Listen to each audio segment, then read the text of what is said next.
శ్రీమాత్రే నమః. శ్రీముఖలింగం వచ్చేసామండి. ఇక్కడ అంతా రాతి కట్టడం ఉత్కల సంస్కృతి పరిడవిల్లుతోంది. శ్రీకాకుళం నుంచి 46 కిలోమీటర్లు ఉండొచ్చు. కానీ మిగతా వీడియోల్లో చెప్పినట్లుగా చరిత్రలో ఉన్న అంశాలైతే ప్రస్తావించాలనుకోవట్లేదు. ఒక సాధారణ మహిళగా, సర్వసాధారణమైన భక్తురాలిగా ఈ ఆలయం దర్శించినప్పుడు నాకు కలిగిన అనుభూతులను మీతో పంచుకుంటున్నాను. వంశధార నది ఒడ్డున ఈ ఆలయం విలసిల్లుతోంది.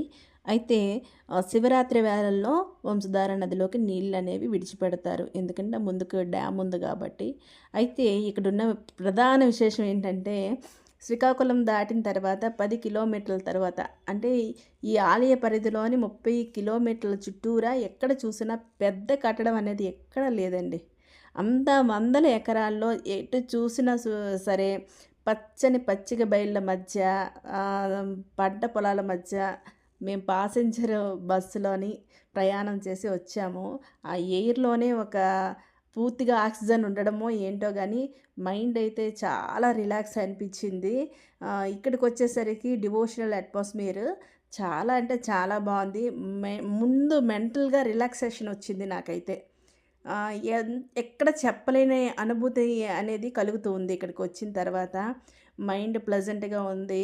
అసలు ఎంత దూరం ప్రయాణం చేసినా కూడా శారీరకంగా బడలికనేది కలగలేదు. ఇక్కడికొచ్చి చూస్తే మిగతావన్నీ కూడా ఒక్కొక్కటిగా మీకు చెప్తాను. ఈ ఆలయం పూర్తిగా ఒడిశాలోని భువనేశ్వర్ జిల్లాలో ఉన్నటువంటి లింగరాజ్ టెంపుల్‌ని, తర్వాత కోనార్క్, తర్వాత పూరి జగన్నాథ స్వామి టెంపుల్ ఇవన్నీ కూడా ఇంచుమించు ఒకే కోవలోకి చెందినవిగా అనిపిస్తాయి. ఇటువంటి శిలా సంస్కృతి అనేది అంత లెక్క ఒకలానే ఉంది. అంటే నేను చెప్పినటువంటి క్షేత్రాల్లో. ఇవన్నీ కూడా అంతా ఎక్కడ కూడా సిమెంటు, ఇసుక అనేది వాడినట్టు నాకైతే అనిపించలేదు. అంతా రాతి కట్టడమే.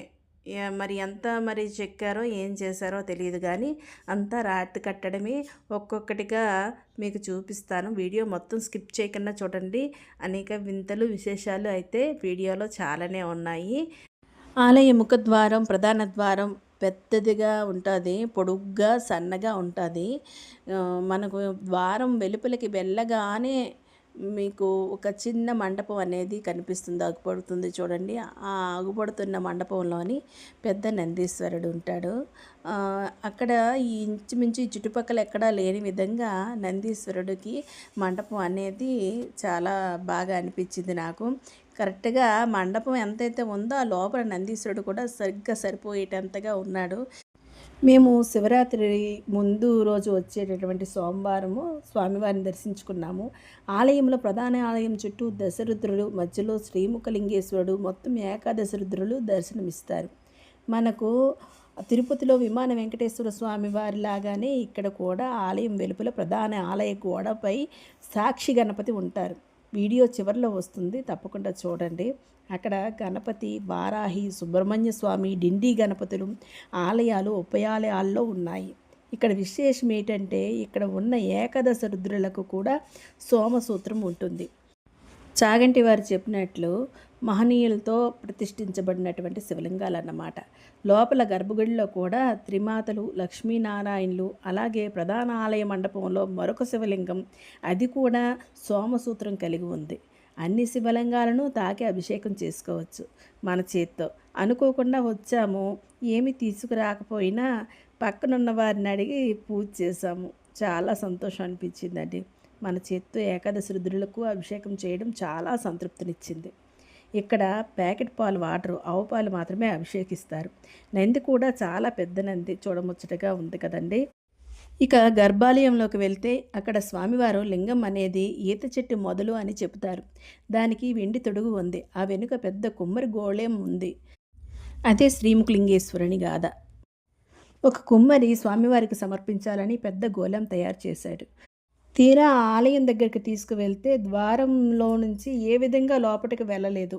ఆ కుమ్మరి చాలా బాధపడి అలసి ఆ రాత్రికి అక్కడే నిద్రించాడు. తెల్లవారేసరికి ఆ గోళం గర్భాలయంలోకి శివుడు వెనుక దర్శనమిచ్చింది. భక్తితో ఇచ్చింది దేనిదైనా మన స్వామి కాదండి కదండి. ఈ గోళం బంగారు పూతతో మెరిసిపోతూ ఉంది. భక్తులు తెచ్చిన కానుకలు, బియ్యము వగైరా అందులోకి వేస్తూ ఉంటారు. ఇదంతా అయ్యాక మేము బయటకు వచ్చేసరికి ఎక్కడి నుంచో ఒక పక్షుల గుంపు వచ్చి స్వామివారి ప్రధాన ఆలయ శిఖరం చుట్టూ ముమ్మారు ప్రదక్షిణలు చేసింది. అద్భుతం అండి. రియల్‌గా చూసి మేము నిర్ఘాంతపోయాము. వీడియోలో చూడండి ఆ దృశ్యాన్ని. నోరు లేని జీవాలే స్వామిని చుట్టూ ప్రదక్షిణలు చేశాయి అని మేము కూడా ప్రదక్షిణలు చేశాము.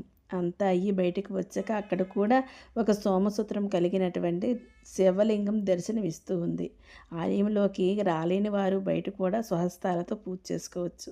మీకు ఈ వీడియో నచ్చినట్లయితే లైక్, షేరు, సబ్స్క్రైబ్ చేసుకోండి.